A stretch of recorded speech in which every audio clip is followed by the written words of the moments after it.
Bonjour, je suis Laura et aujourd'hui je vais vous lire le 3e chapitre du livre « Tu es un initié » de Serge Marjolais.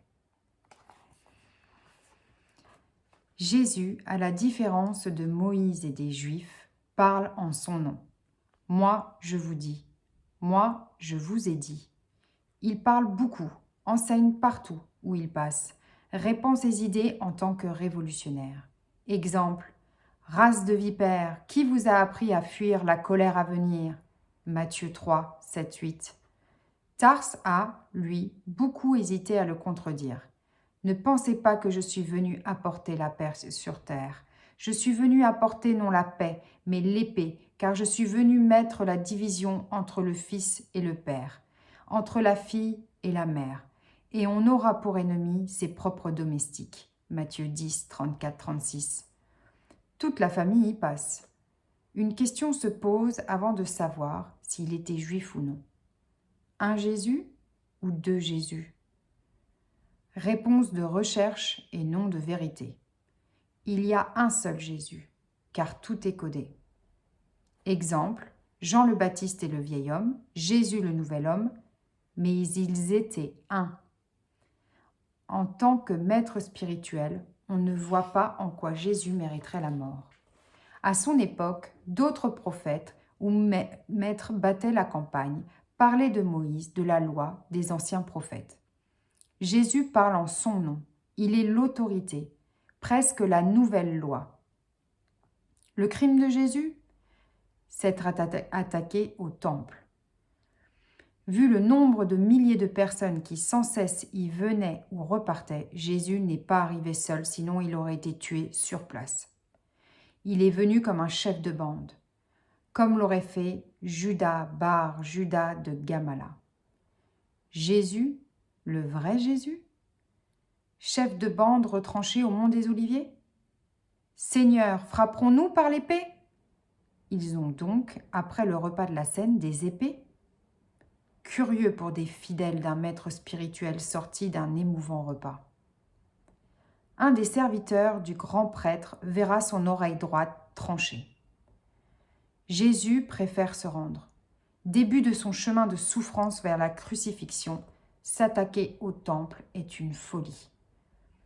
La mission officielle de Jésus, estampillé Vatican, est courte. 3 ans, dit-on.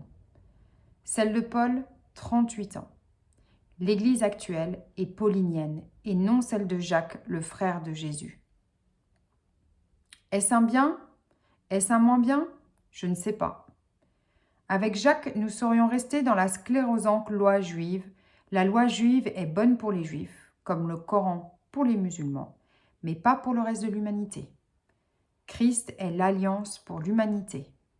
C'est le Messie des chrétiens qui, encore aujourd'hui, se demande qui il était vraiment. Avant Jésus, le peuple juif est le peuple élu, le seul peuple divin. À l'arrivée de Jésus, toute l'humanité est le peuple élu.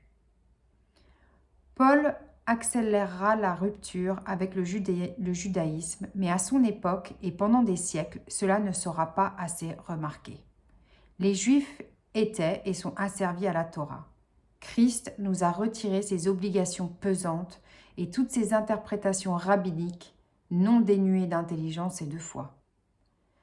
Paul ne veut pas que les Juifs disparaissent, mais il veut créer une nouvelle religion plus universaliste. L'Église aura la prétention de se substituer au peuple juif, ce que ne pensait pas faire Paul. Au moment de sa décapitation, il aurait prononcé quelques mots en hébreu. Juif, il aimait la religion juive, mais avait créé une autre religion basée sur un seul homme, Christ, le Fils de Dieu. Grâce à Paul, ou à cause de Paul, vont disparaître chez les premiers et suivants chrétiens le rite de la circoncision, les règles strictes alimentaires et le strict respect du Shabbat. Paul a porté sur ses épaules le poids de cette révolution, ce qui n'a pas empêché la religion chrétienne d'avoir pris beaucoup à la religion juive. D'un côté, on lui prend beaucoup et de l'autre côté, on lui dit que seul Christ a raison. De quoi énerver et débousseler les rabbins.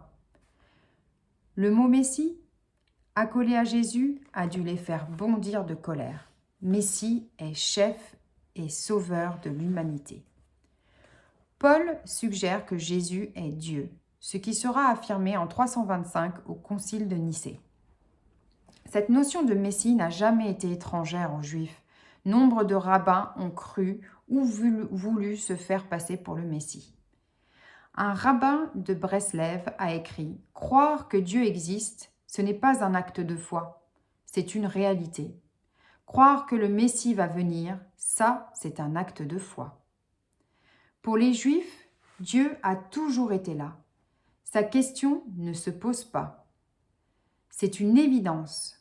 Ce n'est pas une évidence pour les libres penseurs athées divers. Pour eux, Dieu n'existe pas. On vit, on meurt, cela suffit. Ce n'est pas eux qui vont s'étonner que dans aucun livre juif important, le mot Aleph ne soit pas au début ni dans la Torah, le Talmud, ni dans les prophètes. Avec Aleph, on sait que Dieu existe. Avec la deuxième lettre de l'alphabet hébreu, Bet, l'humain sait qu'il doit agir. Il est responsable de la vie dans le monde. Aleph est la lettre de deux noms de Dieu. Ei, je serai. Adonai, le Seigneur. Normal, la vie dans notre univers n'est-elle pas basée sur la dualité? La lumière, la ténèbre. La force électrique, la force magnétique. Le haut, le bas, le jour, la nuit, l'homme et la femme. Je vous remercie et je vous souhaite une bonne journée.